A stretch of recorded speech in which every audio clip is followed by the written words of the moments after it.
यहाँ भगवान आगे बढ़ रहे हैं बहुत, या भगवान शुदा पे आ गए हैं बिल्कुल, इसलिए भगवान चित और चिदाभास भी यहाँ पे कर रहे हैं। वो तो बहुत आसान हो जाता है, सूक्ष्म शरीर से पृथक्करण करना बहुत आसान होता है। चित और चिदाभास का पृथक्करण ये हम सोच भी नहीं पाते। यहाँ इस पे आ रही है बात, चित और चिदाभास के पृथक्करण पे।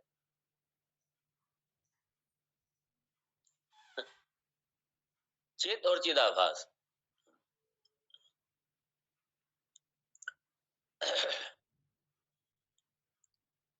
तो अब ये क्योंकि ज्ञान चक्षुषा, ज्ञान की चक्षु से, विवेक की आंखों से ये ये पृथक करना है इसको। अब पता चला क्या, तो अनात्मा यानी चित, ये चिदाभास का भी देखिए, तो चिदाभास और चित का चूंकि यहाँ विवेक चल रहा है,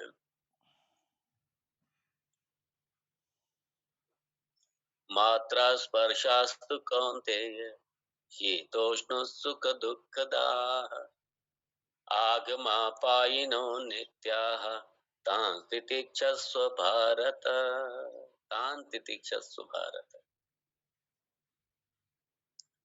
तो अनात्मा क्या है, है? मात्रा स्पर्शास्तु कौन्तेय, ये सारा, ये इंद्रिय और इंद्रिय जगत पूरा व्यापार, इंद्रियों के विषयों सहित इंद्रियों का ये सारा व्यापार, क्योंकि व्यापार सारा इंद्रियों से हो रहा है।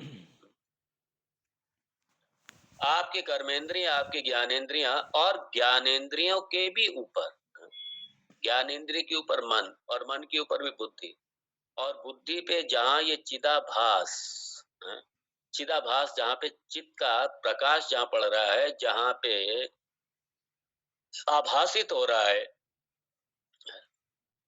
जहां पे ये आभासित हो रहा है, प्रतिबिंबित हो रहा है, वो बुद्धि भी चूंकि पूरी तरीके जड़वत है, जड़ ही है वो भी, और उसको ये चिदाभास से अपना चैतन्यता प्रदान कर दी उसने सूक्ष्म शरीर को। आप समझिए तो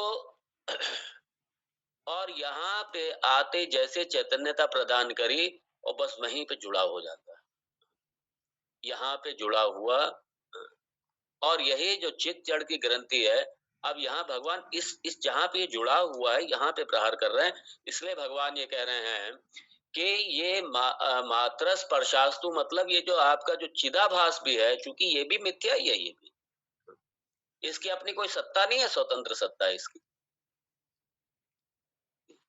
मूल रूप से तो चित्त ही है ये, मूल रूप से तो सच्चिदानंद है ये, और देह के साथ जिसकी अपनी कोई सत्ता नहीं है, और उसके साथ जुड़ करके,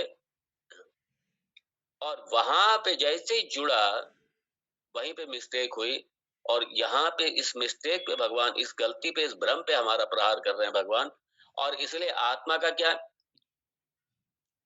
न जायते म्रियते वा कदाचित नायं भूत्वा भविता वा न भूयः, ये मेरा वास्तविक स्वरूप है।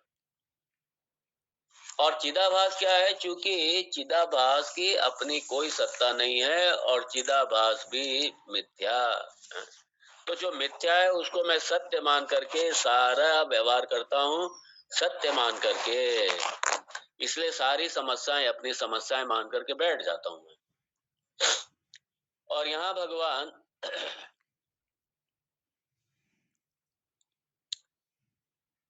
इसलिए देखिए कहा तान तितिक्षस्व भारत, इसलिए पेशेंस रखो, तितिक्षा रखो। क्यों?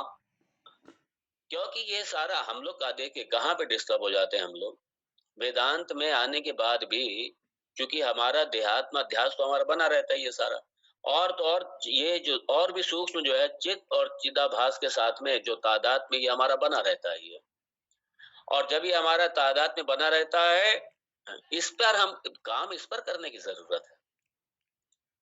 इंटेलेक्चुअली समझना, इंटेलेक्चुअली समझने से, मैं फिर बार बार कहता हूं, मैं फिर कह रहा हूं, मात्र इंटेलेक्चुअली समझ लेने से नहीं होगा कुछ भी। इंटेलेक्चुअली समझने के बाद में हमारे व्यवहार में उतरा या नहीं उतरा, इसलिए मैंने उदाहरण दिया सिंहावलोकन का।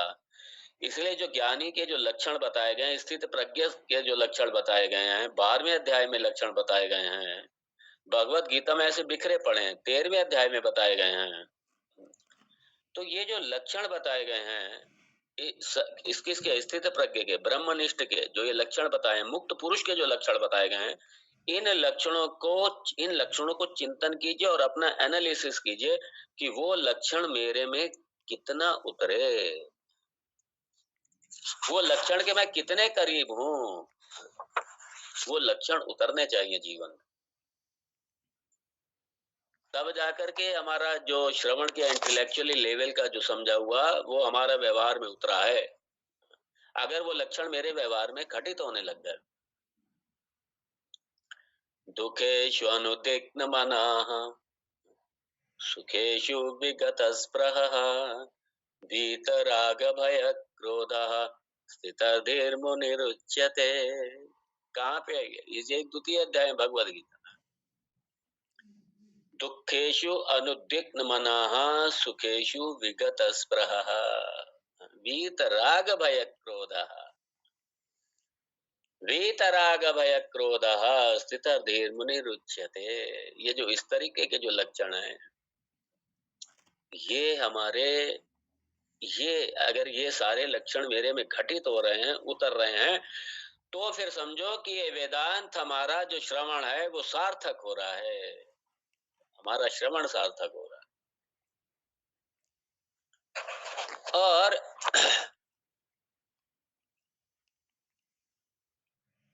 तो यहाँ वेदांत ये कहता है कि मैं जो मिक्सचर हूं, मैं दो चीजों का, किसका? चिदाभास और चित। हाँ, क्योंकि मैं, वो तो हम लोग देख लिया हम लोगों ने, सूक्ष्म शरीर स्थूल शरीर, उससे पृथक करना बड़ा आसान होता है। चिदाभास से अपने आप को पृथक करना, उस चिदाभास से करना, यहाँ पे थोड़ा मुश्किल आती है,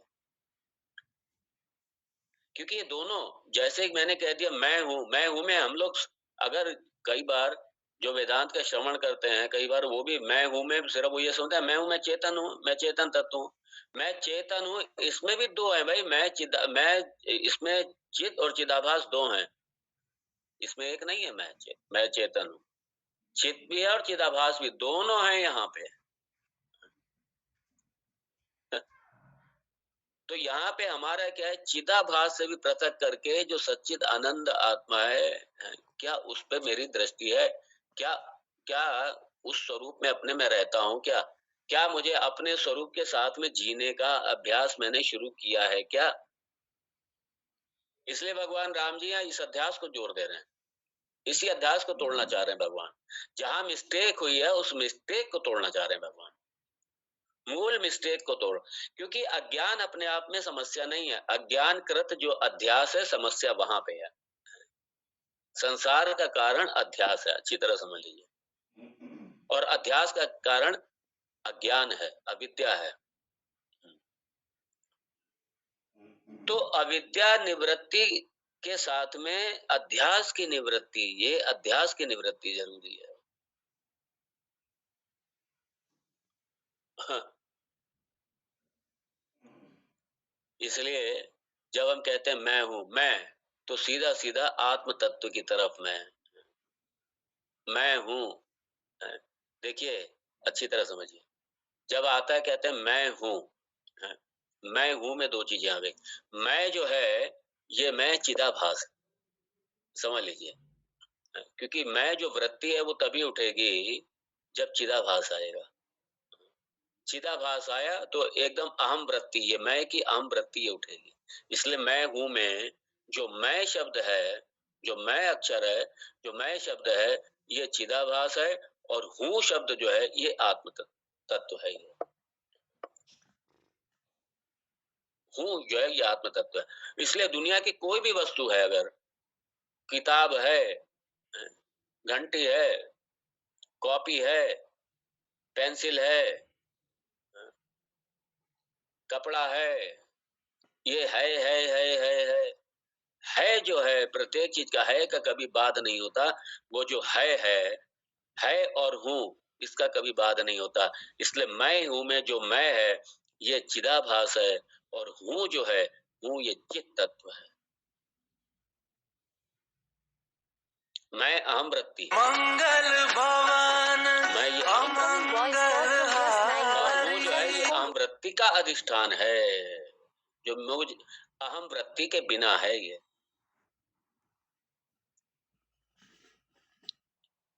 इसीलिए जब हम कहते हैं मैं हूँ, मैं चेतन हूँ इसमें अपने आप ही अध्यास आ गया, चित और चिदाभास का अध्यास आ गया इसमें, दोनों हैं इसमें, और यहाँ तक लोग नहीं पहुंचते। इसलिए यहाँ भगवान यहाँ पे चित और चिदाभास की जो ग्रंथि है, चित और चिदाभास, उसको पृथक कर रहे हैं भगवान।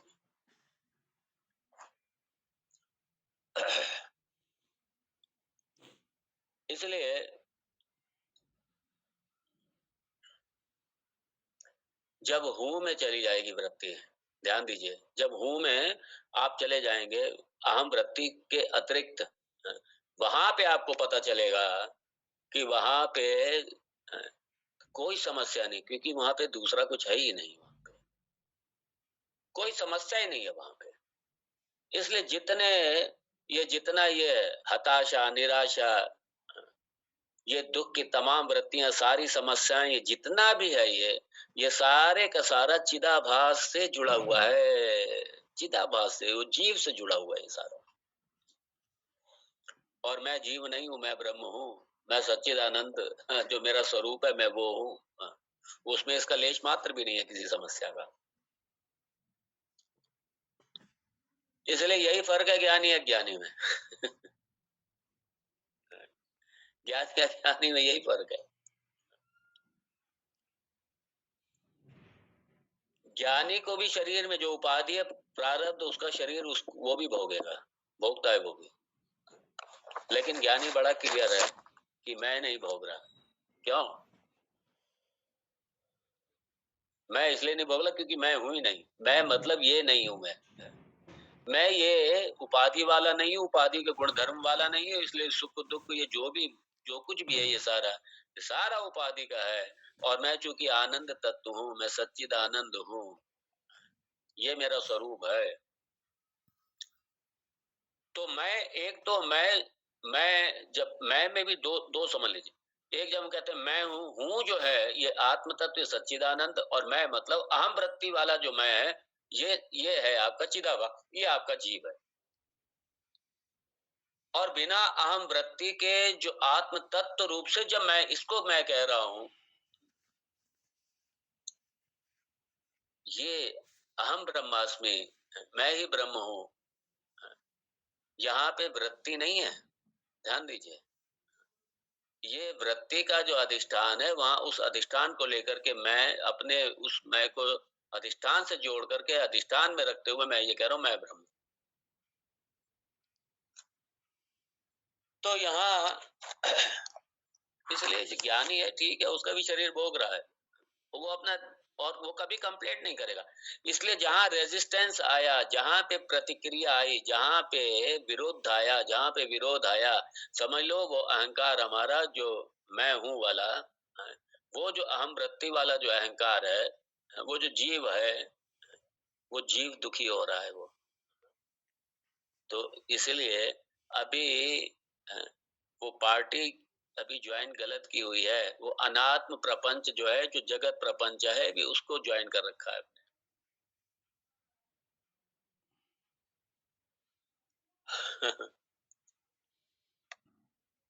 तो भगवान यहाँ पे बड़ा सुंदर, इसलिए भगवान यहाँ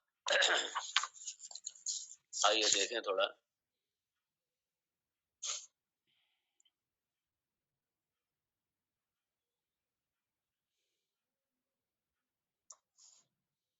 चित बिंब साक्षी, चित बिंब साक्षी आत्म धिया, ऐसे लेके बैठोगे तो समझ में नहीं आएगा कुछ चित बिंब साक्षी, चित बिंब साक्षी मतलब सच्चिदानंद आत्मा, चित बिंब चित बिंब मतलब ये आपका ये जीव है, चित बिंब।